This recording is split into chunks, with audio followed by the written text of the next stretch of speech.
Hi guys, in this video I'm gonna show you how did I fix this Vizio soundbar issue. On Sunday night while watching a movie with the soundbar, everything suddenly it shuts off on its own. I cannot turn the soundbar back on. And then this video I'm gonna record everything to show you how did I successfully fix the soundbar issue. First, you gotta be careful to put it out, and you can see all the hoses and bolts and nuts.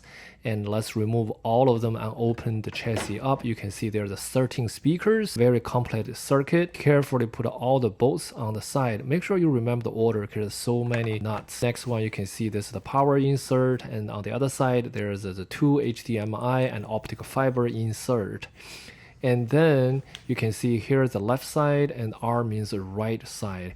Let's go through the board. And this green board on the right side here is a power module. You'll have the 120 volts AC voltage in, and after the regulation becomes the DC 20 volts DC and power this black board. And then the power wires power to the main board, which is the green color. This you can see the test shows the soundbar main board, and after that the power goes to on the other side. And here's a wireless module, and you have a 13 different size of speaker. It's a very complex design. And then let's focus on the power module, green color board. If the soundbar could not turn it on, very likely you have a damaged capacitor. But if we look at carefully at all the capacitors, we don't see any burned or a bulging circuit. Everything looks fine from the bare eyes. Let's do some power test. I just carefully power on with my wall charging power, and then disconnect the out to the DC terminal to the downstream board, and then put the power on. And then I'm gonna use my multimeter, switch to the DC voltage, and you can see the output voltage is 20 volts DC under the open circuit condition, which means the power module is working.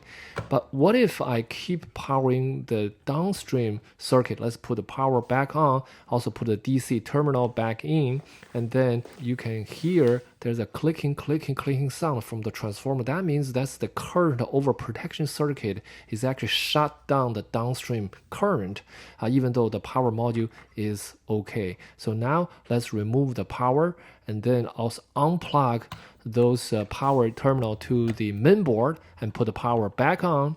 And then you can see this is the power module still working fine, no sounds. And if I'm measuring this voltage is actually 20 volts produced by the black board, which means everything, the power module and the black circuit is fine because they can transfer DC power to the downstream. Now let's measure the resistance of the main board, the green board. If you unplug those main board, you can see it's actually short circuit is only under 1 ohm, which means there's a short circuit somewhere on the main board, which is the green color board. Let's using this Furnace TDM 120p thermal camera with multimeter. This is very convenient, but in order to power the board, because I'm not able to power it on, I just injected a controllable constant current, which is under 1 amp to power this main board. You can see they actually had a hot spot from my thermal camera is right there, but I want to pinpoint which component is damaged. Not that big capacitor, because it's not to my pencil point. Now I might move my pencil point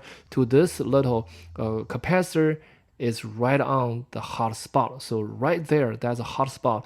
That indicating that capacitor, which is the C907, that capacitor is a short circuit. That I need to first remove this capacitor. This is my first time to dealing with the SMD capacitor. First, I put a soldering paste on both sides. I tried to do 2-point left and right with the soldering iron.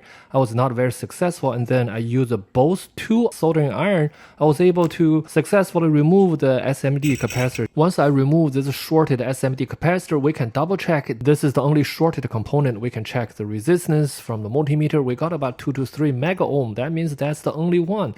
Now next step, we have to replace with new capacitor. I don't know exactly capacitance, so based on my educated guess, it's probably around 22 microfarads. We can check this is the brand new surface mount capacitor is about 6 mega ohm, so that's very good. And then we can switch to the capacitance is about a 22 microfarad capacitance. Now be careful, I just using soldering iron with a little bit of solder plus with one side and solder with the other side. I was very successfully to put the SMD capacitors on. Next one, I'm gonna double check the resistance from the input terminal. 2 or 3 mega ohm once the capacitance is on, that means the circuit is not short anymore.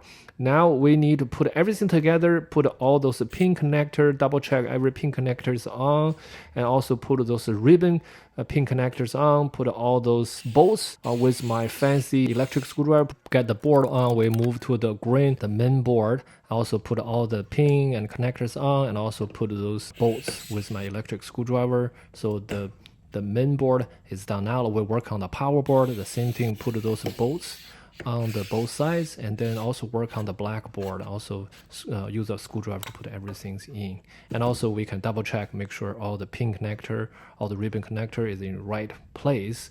We don't block anything. Double check everything, make sure all the pin, all the wire goes to the exact place. Okay, we got all the internal circuit done. Next, put the chassis or the cover.